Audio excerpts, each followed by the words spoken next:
मुग्धा और उसकी सास के बीच पूरा समय सास के किसी न किसी काम को लेकर मतभेद चलते ही रहते हैं। बहू, ओ बहू, जरा चाय बना दे।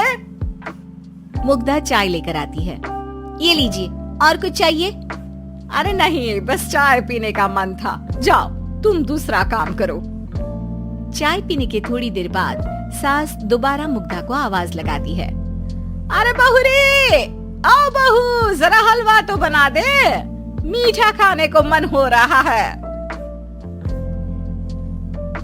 इसी तरह मुग्धा की सास पूरा समय कोई ना कोई काम बताकर उसे रसोई से बाहर तक निकलने नहीं देती।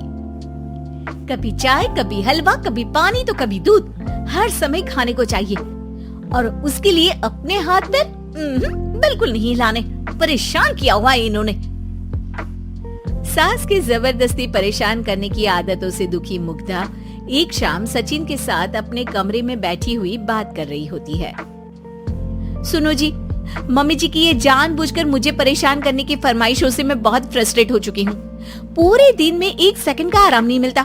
रसोई से बाहर कदम रखती नहीं कि बहू ये बना दे, बहू री वो बना दे। अरे इनकी फरमाइशें चलती ही रहती है।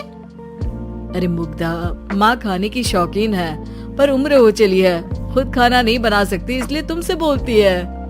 अरे तो शौक भी उम्र देख कर रखने चाहिए ना। समझ में नहीं आता, हर समय फेविकॉल का जोड़ लगाए सोफे से चिपके बैठी रहती है। इतना सब डाइजेस्ट कैसे हो जाता है उन्हें? अरे तुम मेरी माँ से इतनी नफरत कैसे कर सकती हो? मैं उनसे नफरत नहीं करती जी, बस परेशान हूँ। जहाँ मुग्धा अपने पति से ये सब बोल रही होती है, वहीं उसकी सास भी कमरे के बाहर दरवाजे से कान लगाए सारी बातें सुन रही होती है और अगली दोपहर रसोई में मुग्धा के पास जाती है। बहू, आज ना मेरा कुछ मसालेदार खाने का मन है। तो चाय बना दूं? मुझे बहुत पसंद है। अरे ना, ऐसा कर लिट्टी चोखा बना ले।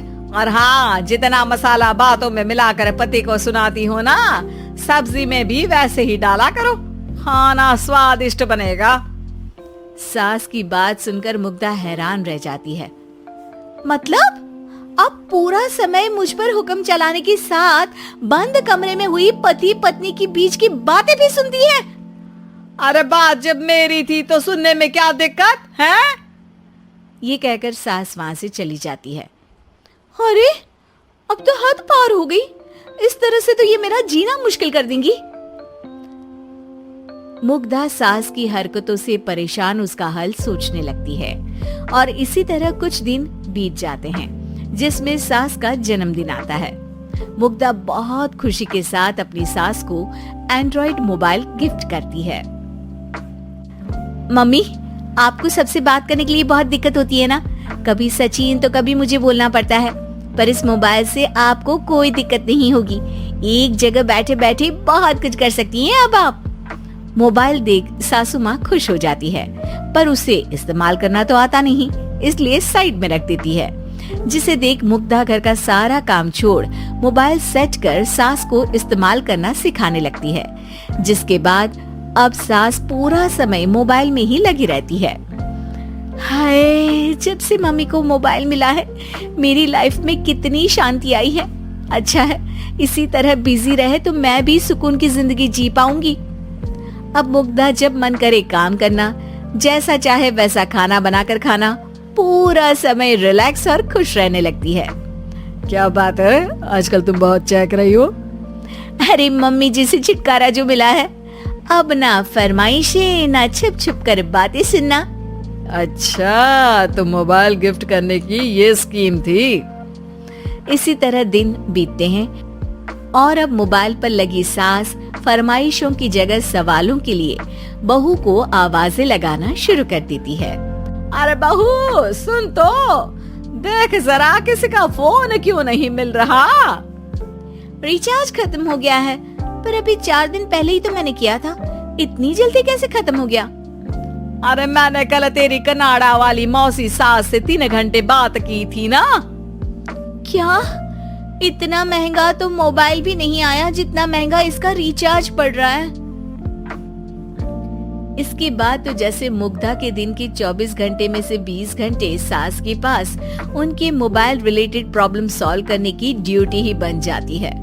अरे मुग्धा, ये मोबाइल में अचानक तेरी मौसी सास की शक्ल क्यों दिखने लगी और ये तो हिल भी रही है? मम्मी, ये गूगल डुओ का वीडियो कॉल है। इसमें आप बात करने के साथ एक दूसरे की शक्ल भी देख सकती हो। अच्छा, ये तूने मुझे पहले क्यों नहीं बताया? अब बताने के लिए पहले नहीं बताया। इसी बीच सचिन भी वहां आ जाता है और सास अपनी वीडियो कॉल में बिजी हो जाती है। क्यों, सास बहू में क्या गपशप चल रही है? इसे गपशप नहीं, दिमाग का दही होना बोलते हैं। पर तुम तो मम्मी को मोबाइल देकर बहुत खुश थी, फिर क्या हुआ? हाँ, उसका सुकून भी कुछ ही दिन मिला। अब घर के टंटे खत्म हुए तो मोबाइल की टिंग टिंग शुरू हो गई।